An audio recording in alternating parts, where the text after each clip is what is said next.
Hello everyone. I recently released my first ever game, 𝐒𝐶𝐀𝐑𝐄𝐃, which you can check out on Steam. Today I'm excited to announce my new follow-up project. While 𝐒𝐶𝐃𝐃 is in the Unity game engine, for this one I decided to try out Godot. Without further ado, I proudly introduce Squared Straight. That's right, there's a new sequel in the 𝐒𝐿𝐿𝐴𝐴𝑠hapes extended universe. What if, instead of the puzzle cube twisting, the stickers slid around the surface? The most direct translation of this idea, though not the hardest, which I'll get into later, is to have plain tiles circumnavigate a rectangular prism, and my program lets you make a puzzle of any dimensions. Incidentally, this is the first time I had to reprogram something for better performance. I used multi-threading to generate large puzzles much faster. And I made the camera revolve around the puzzle instead of rotating the puzzle itself, to avoid the lag of moving thousands of objects at once. Very large puzzles can still lag, which can affect how fast the mouse rotates the puzzle. So, I made that speed adjustable so you can compensate. I also made the reset function move the existing tiles back rather than reload the scene, so it's not destroying and rebuilding thousands of game objects. There are a few key differences between a sliding tile cube and a twisty cube. For starters, the new cube isn't limited to 90-degree turns. So while the classic cube has distinct center, corner, and edge pieces, these tiles can migrate to anywhere on the cube. You can easily reach scenarios that would be impossible on the classic cube, like having a corner with 3 of the same color. Another key difference is that as you rotate a layer of tiles, the corresponding face, in this case yellow, doesn't move. Twisty cube algorithms typically work by making an adjustment on the top layer that messes up the bottom 2, then turning the top layer, then performing the same sequence in reverse to change the top layer again while fixing the bottom 2 layers. But on this cube, turning the top layer doesn't move the top face, so you need a new approach to algorithm design. Another major difference is that, while twisty cube pieces are unique, same color tiles are interchangeable. That is, one blue tile can be switched with another and the cube is still solved.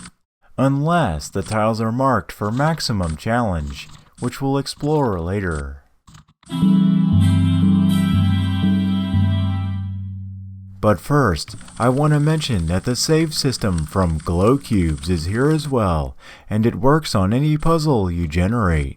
So, if you want to set aside the puzzle and come back later, or if you make a mistake and want to go back, you can.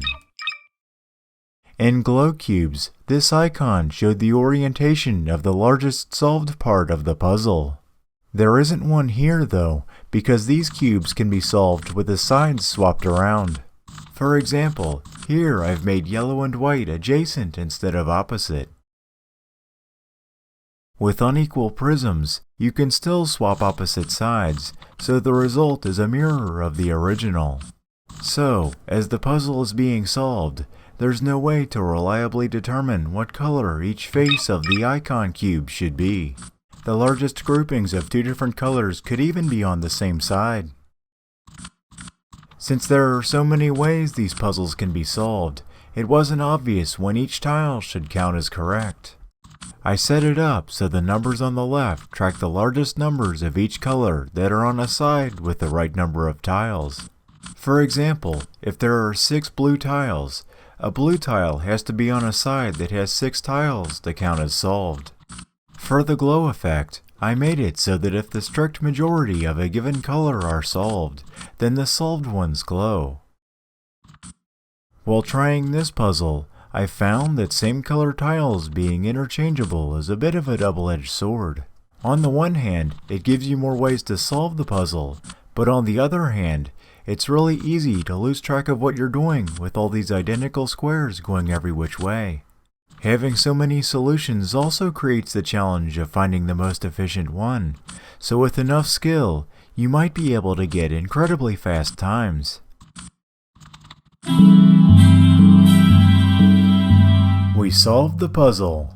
Now this solve will appear on the records page, along with the records for other puzzles I've beaten for future videos. Just try to act surprised when you see how those turn out. The mouse wheel can scroll in case you have too many records to fit on a page, and a personal goal of mine is to have somebody enjoy my game enough to use this feature.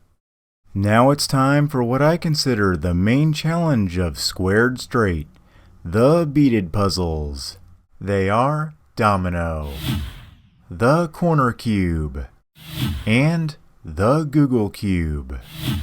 Each tile is unique, with beads marking its relative position and orientation, so there's only one correct solution.